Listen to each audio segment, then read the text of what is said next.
Alright, so very soon I'll be embarking on another long distance trail. This time it will be Wainwright coast to coast from St Bees on the west coast and finishing 190 miles later at Robin Hood's Bay on the west coast. And this is the kit that I'm going to be taking. So I'm going to get you in a bit closer and take you through that. But before I do that, I just want to say that I'm doing this walk for a charity. I'm doing this for SSAFA, which is a charity that supports serving personnel, their families and veterans. It does a lot of great work. I'll put a link to them down below, but I'm also going to put a link to my GoFundMe. So if you have any money to spare and you don't mind, please put a couple of quid towards the cause and I'll be eternally grateful. Right, so firstly I'm going to be taking this bag, which is an Osprey SSAFA 85. It's a big ass rucksack, but some of the kit I've got is quite chunky, so it does me fine. That there is just the rainproof cover that comes with it. I've got 2 water bottles, an Algene and a cheaper Decathlon one. That one's 0.8 and that one's a litre, so I've got 1.8 litres. Just because I don't always like drinking water, I don't know, especially when I'm trying to keep myself hydrated, water can become a bit monotonous. So I've got some flavour in there, Robertson's little squeeze thing, which I find is great. It helps me to get more fluids down me. And I've got a massive gas, it's the only one I've got left. I'm not going to go out and buy another one when I've got that. It's about half to 3/4 full, so that'll do me. Yes, I'm just going to take that. That is my Vargo bot, that's my cook kit, and I'll give you a closer look. What I have in there is I have a titanium spork, I have a little cloth for cleaning, I have my brew kit in there, and then inside a MTP bag, and inside that bag I'll have 2 orange lighters, my brew kit of choice, which is mockers, and the BRS stove that goes with that. There's also a pot grabber and a collapsible cup, and all of that fits nicely in there.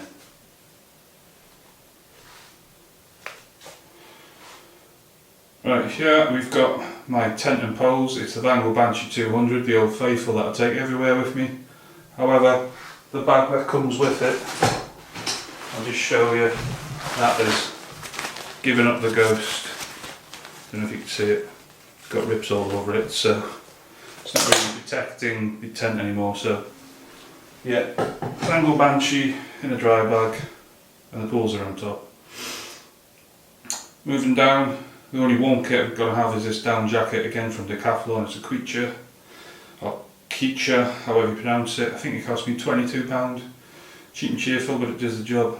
Next to that is my clothes. 2 spare boxer shorts, 3 spare socks. I have a spare hiking top, a synthetic wicking top, and then underneath that I have a cotton t-shirt, and underneath that another spare pair of walking trousers. The cotton t-shirt and the walking trousers I don't tend to be using whilst I'm on the walk. That's for when I finish the walk, so I've got something clean and that's not smelly to change into. So basically I'll hump that the whole way just so I can wear it at the end. But if I've got to get on a train, I don't want to be totally stinking, so that's why I take that. Right, so moving on, we've got my sleeping bag and bivvy bag. It's the USMS sleep system, the black bag bit of it, and obviously the bivvy. I don't take the green. It's quite a chunky bit of kit. You might think, why do you need this at this time of year? I just cannot afford to go anywhere without it. If it's too hot, I just open it, simple as that. It's brilliant. And the reason I take the bivvy bag is, if it's a decent night, I know it's not going to lash it down, I might not want to put the tent up. It gives me the chance to then bivvy. Also, if I put the tent away wet, the inner's going to get wet as well, but it doesn't really matter if I can't dry it out because I'm in the bivvy bag. And that system seems to work quite well for me, so that's how I do. It's a bit heavier, I get it, people like to go really ultra lightweight, but the weight doesn't bother me too much. I'm not setting any speed records doing this anyway, so I'm happy with it. Next snap is the rest of my sleep system. You've got the German Army folding mat. I put that under the bivvy bag to protect the bivvy bag from any stones or anything that comes up. and then the inflatable mat goes on the inside of the bivvy bag underneath the sleeping bag. Couldn't think of the name there. So yeah, between sleeping bag and bivvy bag, the inflatable one goes. So then the inflatable pad is protected because it's got the foam pad on the ground, or well, the tent under that, the foam pad, and then the bivvy bag, and then the foam pad. The inflatable pad. That's a new one. It's a cheapie off Amazon, 22 quid. It's one of those ones where you got the bag so you can pump it up rather than using your own breath. I gave it a try the other day, lay on it. I haven't actually went camping with it, so it's a bit of a gamble, but the previous one broke anyway, so I've got nothing to lose. So I'll let you know if it's any good. It's Andaki or Andake, however you pronounce it. I think it's 22 quid delivered. It looks good, but I'm going to have to test it out. So coming across, there's my food bag. I have 3 freeze-dried meals, all 1,000 calories each. Next to that I have 4 Snickers and then a bag of trail mix or a bag of fruit and nuts. That is just in case I can't get replen along the way. I plan on getting replen along the way. Obviously I will snack on the Snickers and the nuts, but them 3, they're kind of like emergency or whatever if I can't get any replen along the way, so might not eat them, but I like to have a bit of food just in case. Moving down, you've got my trowel for the obvious digging pits for you know what. Then we've got my sanitation kit, so what do I have in there again? Oh yeah, I have soap, lip balm, nail clippers, toothpaste, toothbrush, and I think that's it. I might have something else in it. And then we've got the first aid kit, which again I've got a lot of stuff in there. The usual stuff, tablets, plasters. I usually just carry like a strip of plaster so I can cut it down rather than get the individual ones. I just prefer a big strip and I can cut it down. And then I've got Luco tape in there, which is great for hot spots and stuff like that. Potassium permanganate, which is, again, you can do loads of stuff with that. Just have a search for yourself. It's a good thing to look up actually, because there's a lot of things. It's a good thing to have in your first aid kit. It also helps with water purification as well. Next to that, some sunblock. I'm not ginger, but my mum is, so I have got the ginger gene, so I burn like hell, so I definitely need that.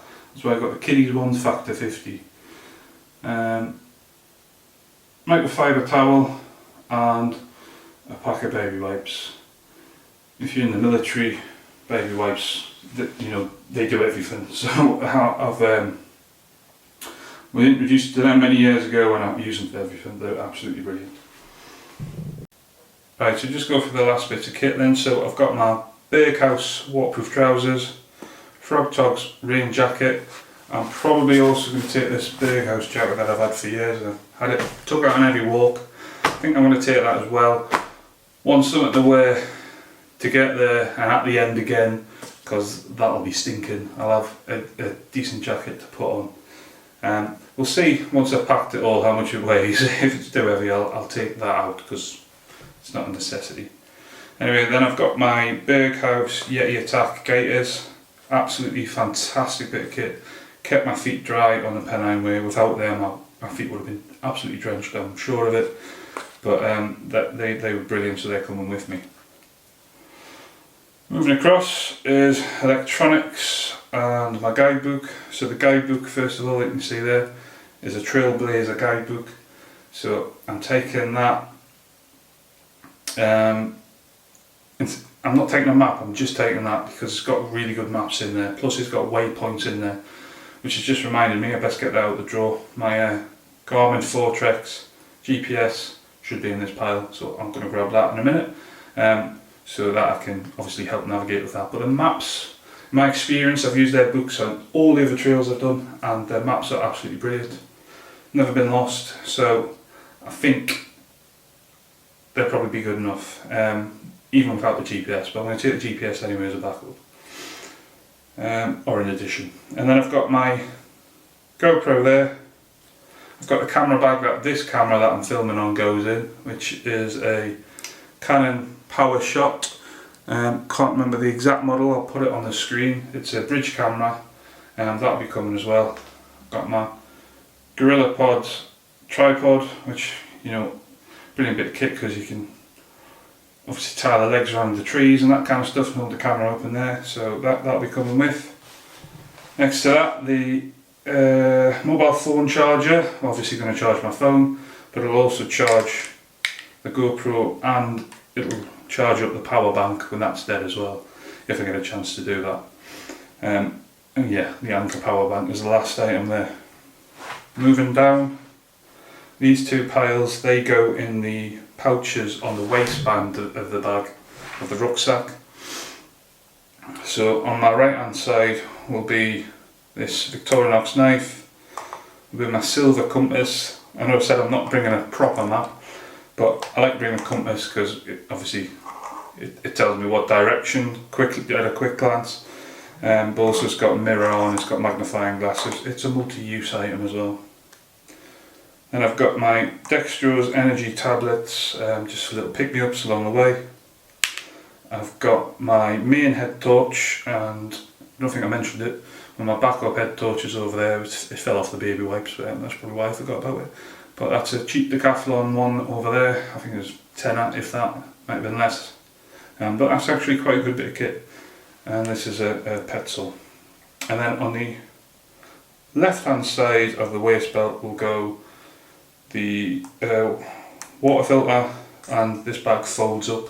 This bladder, 2 litre bladder, Oatleap bladder, that folds up and that goes in that pocket as well. So basically the reason I'm taking that is if I camp out somewhere and I'm not right next to a water source, I can go get some water and bring that back to my camp, should I need to. And then obviously I've got 2 Trekology walking poles. Again, they're brand spanking, haven't used them yet. I just got them off Amazon the other day when I got that sleep mat. So, walking poles are walking pole though. I used to go for really expensive ones, Black Diamonds, Leckies. I just find I kept breaking them, so might as well just buy the cheap ones.